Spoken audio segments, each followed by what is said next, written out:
A few months ago, I spent $10,000 on my sister's honeymoon, hoping to give her the perfect start to her marriage, only to be insulted as cheap and unappreciated during a family dinner, which led me to set firm boundaries and force her to confront her toxic behavior and take responsibility for her life. Amanda, my younger sister, has always been the dramatic one in the family. She's the kind of person who could turn a stubbed toe into a headline-worthy event and has always seemed to thrive on chaos. Growing up, I often found myself caught between her wild expectations and her unwillingness to accept responsibility.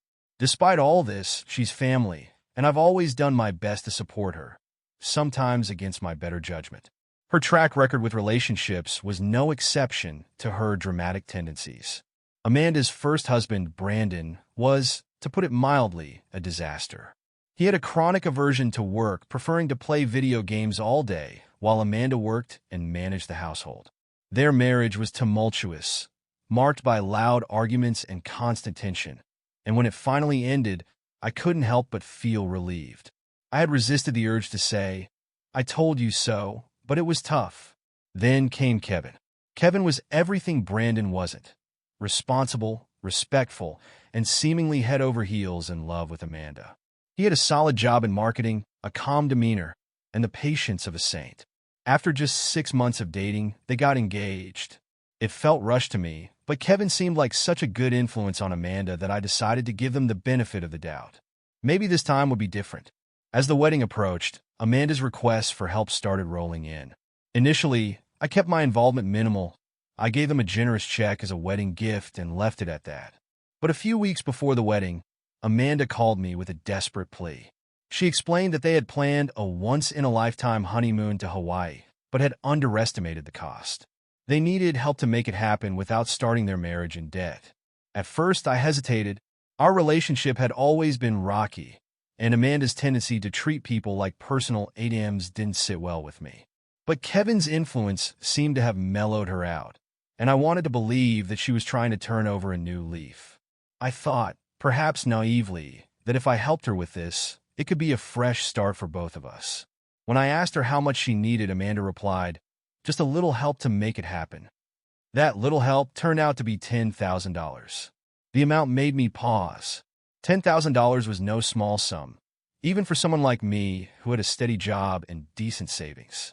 I tried to reason with Amanda, suggesting they scale back their plans, but she wouldn't budge. She described the trip in vivid detail: luxury beachfront bungalows, gourmet dinners, snorkeling adventures, a helicopter ride over the volcanoes. It was, as she put it, the perfect honeymoon. Despite my reservations, I eventually agreed. I convinced myself it was worth it to see my sister happy and give her marriage the best possible start. Maybe she would finally appreciate me and the sacrifices I had made for her over the years. But deep down, I should have known better.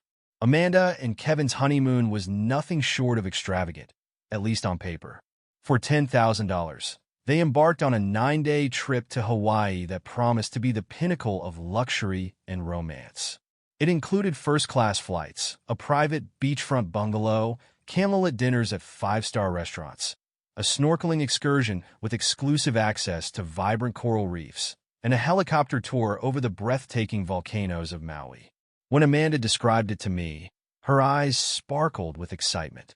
She called it a dream come true, and I wanted to believe that my contribution would truly mean something to her. However, once they arrived, something felt off. Amanda, who practically lived on Instagram, posting daily updates about her life, suddenly went silent. No beach selfies, no snapshots of gourmet meals, no gushing captions about the trip of a lifetime. For someone as obsessed with curating the perfect online image as Amanda, it was bizarre. My wife noticed it too, commenting on how unusual it was for Amanda to be so quiet. Maybe Kevin convinced her to unplug for the week, she suggested. It's not a bad idea, honestly. It was a plausible explanation, and I decided not to dwell on it. After all, maybe this was a sign that Amanda was finally prioritizing her new marriage over her online persona. Still, something nagged at me. Amanda had never been one to shy away from sharing every little detail of her life, and the radio silence was uncharacteristic. When they returned, I was eager to hear all about the trip. Amanda and Kevin joined us for a family dinner at our parents' house. Everyone was there, our parents, my wife, and our younger sister, V. The atmosphere was warm and welcoming, and we all anticipated hearing about the honeymoon that had cost a small fortune. Kevin arrived looking relaxed and happy, a tan glow on his face. Amanda, however, walked in with a sour expression, her body language stiff and unapproachable. My stomach sank. Whatever I was expecting her to say, it became clear that it wouldn't be good. As we settled around the table, Kevin began to talk about the trip. He seemed genuinely enthusiastic, describing how they had swum alongside sea turtles during the snorkeling excursion and how awe-inspiring the helicopter ride had been. He showed us pictures on his phone. Vibrant sunsets from their bungalow, Amanda smiling in a flower lei, and the two of them enjoying dinner by the ocean. It sounded like everything I had hoped for when I agreed to pay for their honeymoon. My parents chimed in, praising me for my generosity. "Your brother really went all out for you too," my mom said, beaming. "What a wonderful way to start your new life together." Everyone at the table nodded in agreement. I glanced at Amanda, expecting her to finally crack a smile or express gratitude. Instead, she put down her drink, stood up, and said, "Are you kidding me?" The room fell silent. "A 9-day vacation? That's it? Who does that?"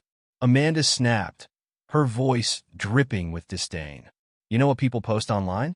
Month-long trips to Europe, yacht parties in Santorini. We couldn't even get more than a bungalow, and don't even get me started on the restaurants. Half the places were basic." I froze, stunned by her words. My initial thought was that she had to be joking, but the look on her face said otherwise. My wife's fork clattered on her plate. V's jaw dropped. Even Kevin looked embarrassed, his eyes fixed on the table. My parents exchanged worried glances, unsure how to react. "You're such a loser," Amanda continued, glaring directly at me. "How could you be so cheap? If you couldn't afford a real honeymoon, you shouldn't have offered in the first place." I felt the blood rush to my face, a mix of anger and humiliation. $10,000. I had spent $10,000 to give her the honeymoon of her dreams, and this was her response? As the room sat in stunned silence, I took a deep breath, ready to unleash years of pent-up frustration. Amanda's words had cut deep, but this time, I wasn't going to let her get away with it. The room was suffocatingly silent after Amanda's outburst. All eyes turned to me, waiting for my reaction, but for a moment, I was frozen in disbelief. I had spent $10,000, money that didn't come easily, on what I thought was the honeymoon of her dreams. Yet here she was, standing over me, calling me cheap in front of our entire family. I could feel my hands trembling under the table, a mix of humiliation and white-hot anger coursing through me. My wife's fork clattered on her plate, breaking the silence. V's jaw dropped as she stared at Amanda, and even Kevin, the calm and collected one, looked like he wanted to crawl under the table. My parents exchanged a look, a mixture of confusion and disappointment. The air was thick with tension. Taking a deep breath, I decided I wasn't going to let her get away with it. I looked Amanda straight in the eye and said, "Wow, you're amazing." Her smug expression faltered for a moment, but I wasn't finished. "Amanda, can you even hear yourself right now? I spent $10,000 to give you and Kevin the honeymoon of your dreams. $10,000. And you stand here and call me cheap? A loser? Are you serious?" Amanda crossed her arms and stared back defiantly, but I wasn't about to back down. "You want to talk about being cheap?" I continued, my voice rising. "Fine. Let's talk about how you've never paid me back for anything in your life. Not the help with your car when you were in college, not the money I loaned you to cover rent when you first moved out, and definitely not the money I gave you after your divorce because you said you were struggling. I've always helped you because you're my sister. But this is beyond selfish. You can forget about me ever doing anything like this for you again." Amanda's face flushed red, but before she could respond, I turned to Kevin.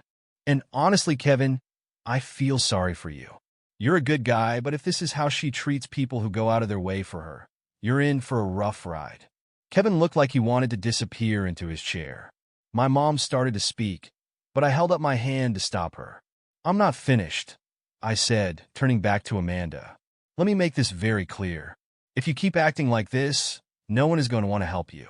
Not me, not mom and dad, not anyone. And no, having 11,000 Instagram followers doesn't make you some kind of star. So stop acting like the world owes you something. You're not a princess, Amanda, and I'm done pretending you are. The silence was deafening. Amanda's usual smugness was replaced by an expression I hadn't seen before. Shock. For once, she didn't have a quick comeback or an excuse. Even my dad, who rarely spoke up in situations like this, looked impressed. My mom, on the other hand, looked like she wanted to smooth things over, but I wasn't interested in hearing it. I grabbed my coat and turned to my wife. "We're leaving," I said, my voice calm but firm. As we walked out, I could hear Amanda muttering something under her breath, but I didn't care enough to turn around. The car ride home was quiet at first. My wife, who had been uncharacteristically silent during the dinner, finally broke the silence.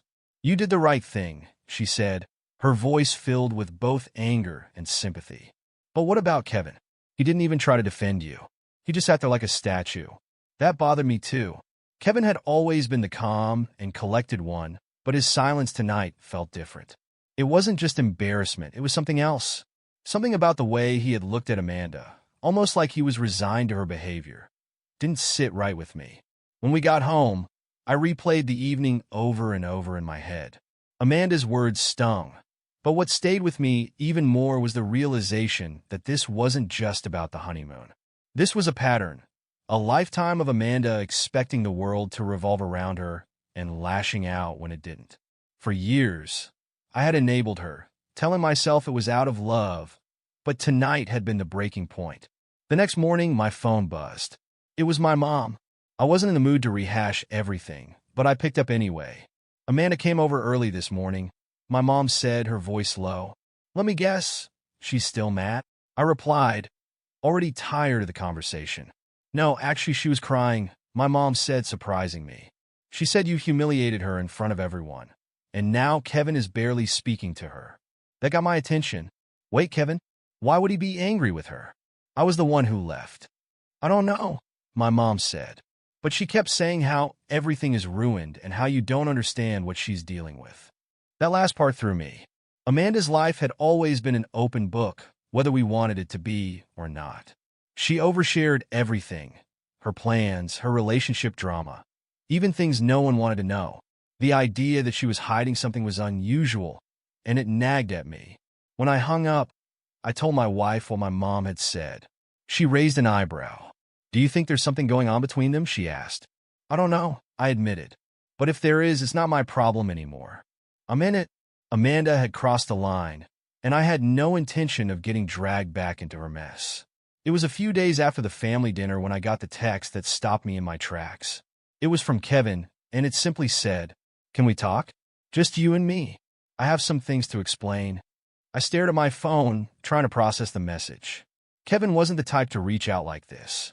Throughout his relationship with Amanda, he had always seemed quiet, deferential even, letting her take the lead. The idea that he wanted to meet without her was so out of character that it made me suspicious.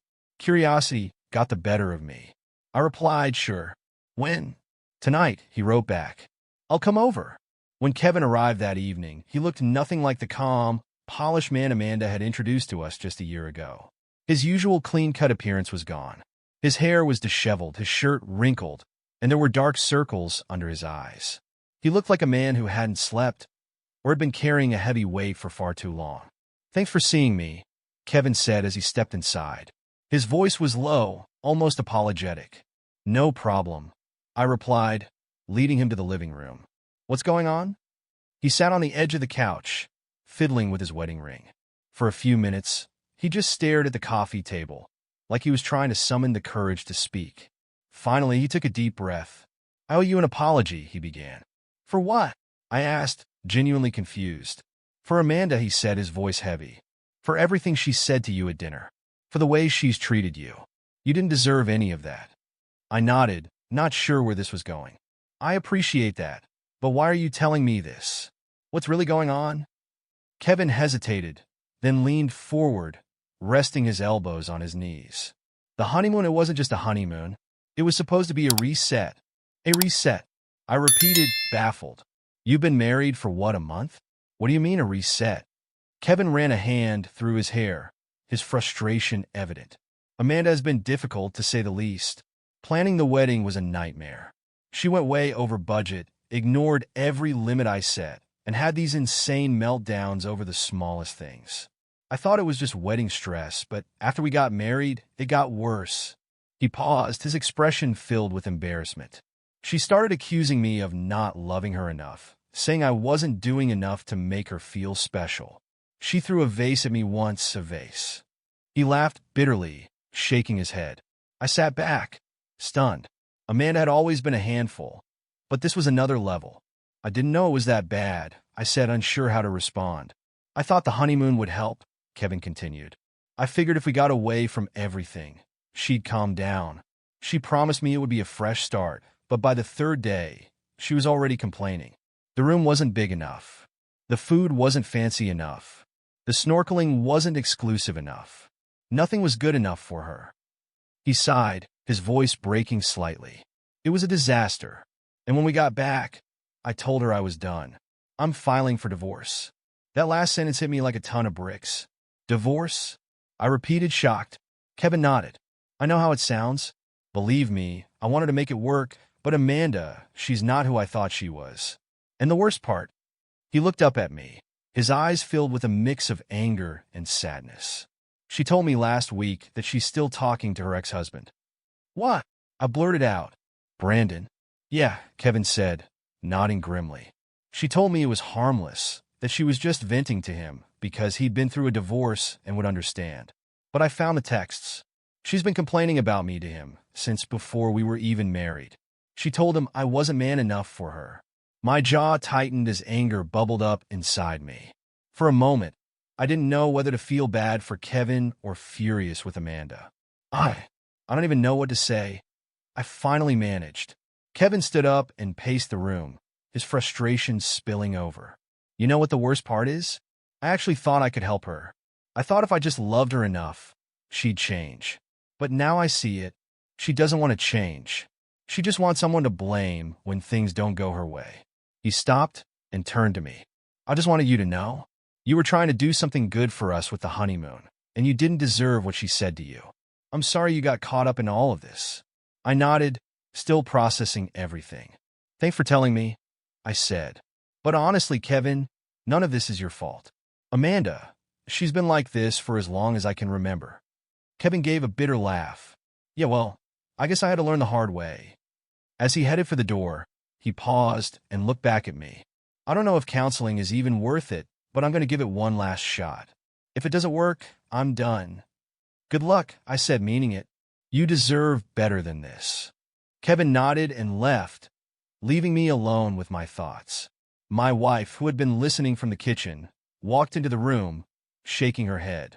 I don't even know where to begin, she said quietly. Neither do I admitted.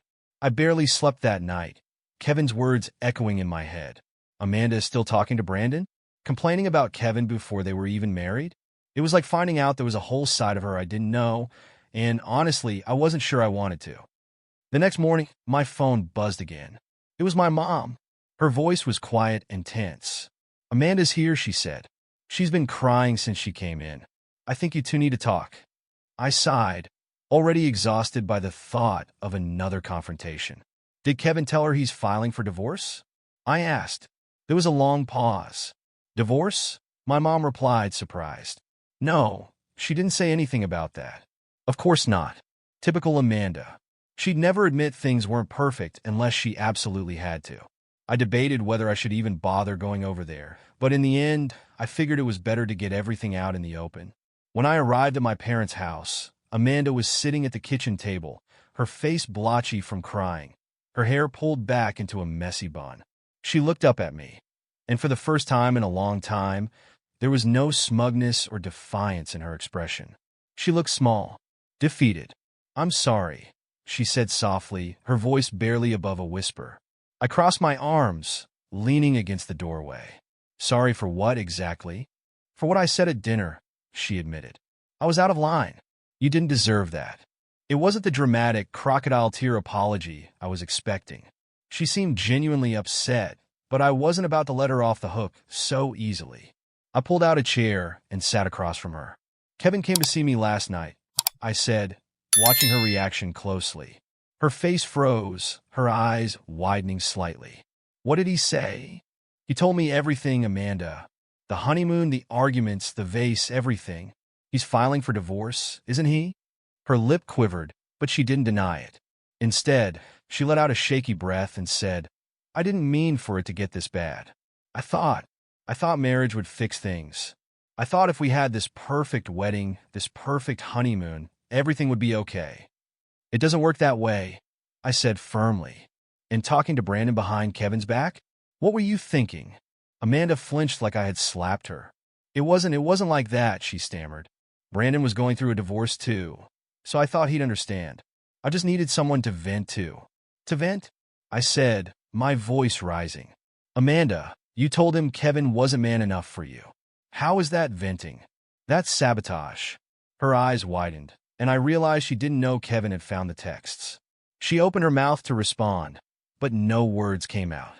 Instead, she collapsed, burying her face in her hands.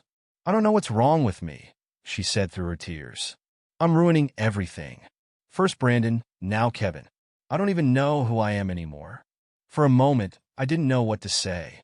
Amanda had always been self-absorbed and dramatic, but I had never seen her like this. Completely broken, as if the weight of her own choices had finally caught up with her. "I can't fix this for you," I said finally, my voice softer. "You have to figure it out for yourself." But I meant what I said at dinner. "I'm done bailing you out."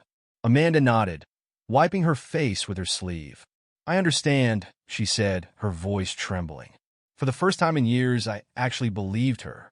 I leaned forward, making sure she understood me completely. "You're an adult, Amanda. Your choices have consequences. If you want to keep throwing tantrums and treating people like garbage, fine. But don't come crying to me when it all falls apart. I've done my part. If you screw this up, you're on your own. Forever." Her head snapped up, a flash of panic in her eyes. "You don't mean that." "Oh, I do," I said firmly. "Because here's the thing. Mom and Dad don't have the money to bail you out anymore. You know that. If you want someone to finance your mistakes, look elsewhere. It's not happening again." Amanda opened her mouth to protest, but I cut her off. "You want to leave Kevin? Fine. That's your decision. But don't expect me to pay for your next wedding, or your next honeymoon, or anything else. Either stay with him and try to make it work, or figure out how to survive on your own. Either way, I'm done." Her face fell, and for a moment, I thought she was going to cry again. But instead, she straightened up, brushing her hair out of her face. "I'll fix this," she said, her voice resolute. "I promise." "I hope you do," I replied, standing up, "because this is the last chance you'll get." As I was leaving, my mom stopped me in the hallway. "That was hard," she said in a low voice. "It had to be," I replied. "If I keep saving her, she'll never learn. And honestly, I'm tired of cleaning up her messes." When I got home, I felt something I hadn't felt in years: relief. For the first time, I wasn't worried about Amanda or what chaos she might drag me into next. It was like cutting off a weight I hadn't even realized I was carrying. In the days that followed my conversation with Amanda, the silence was deafening. For years, she had been a constant presence in my life, whether through her demands, her drama, or her crises. But now, for the first time, there were no calls, no texts, no sudden requests for help.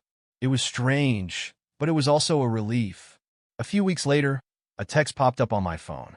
It was from Kevin. "We're going to counseling. I'm not sure if it's going to work, but we're trying." I stared at the message, unsure how to feel.